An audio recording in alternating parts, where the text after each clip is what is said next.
Wassup Agents, Epic Slayers here, welcome back to a brand new Division video. So I recently posted a video titled Reward versus RNG, and I talked about how for people who've invested a lot of time there's no loot reward for it. It's all about luck from caches, which I don't agree with, and I would say that 95% of the people that watched that video and commented agreed with me too.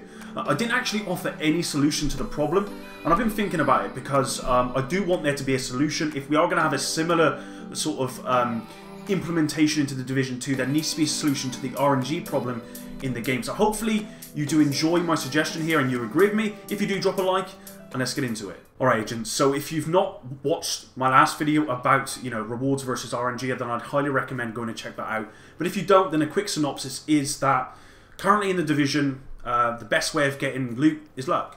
Simple as that. The RNG is pretty bad, and it doesn't reward players for investing a lot of time into that particular activity to get the gear that they want. For example, I could open up 60 caches in the last global event, and then 60 caches in that global event before, and I've still not got completed 2 of those sets out of the 4 that were in that global event.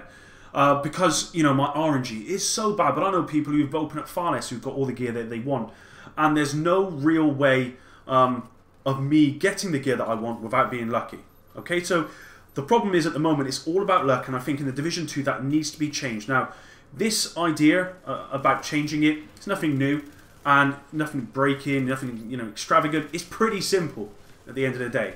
Now, if I go into a global event and there is a mission that if I complete 50 missions, or there is a commendation, if I complete 50 missions within this global event, I will get to pick any cache that I want for any piece of gear that I want. Now, why wouldn't I do that? Because I know at the end of it, I'm going to get the gear that I want. Yes, it might not be rolled the way I want it, but it will be the gear that I want.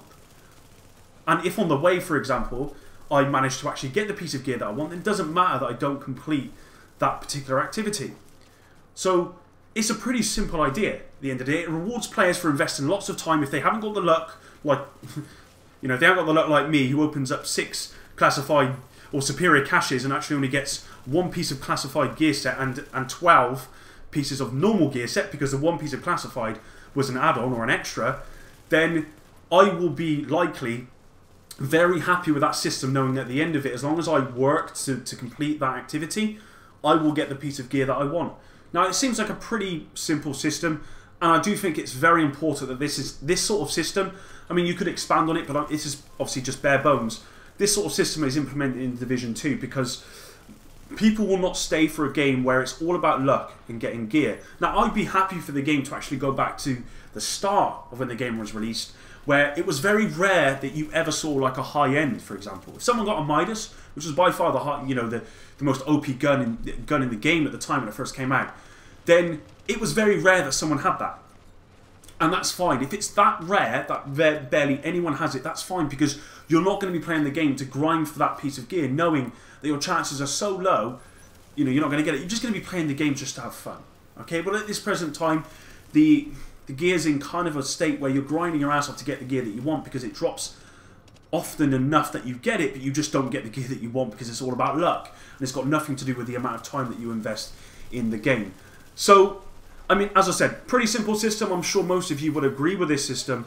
And I really hope that they implement something like this in the Division 2. Let me know what you guys think in the comment section below. Hopefully you enjoyed this one. If you did, drop a like. Subscribe if you're new. And until the next one, Epic out.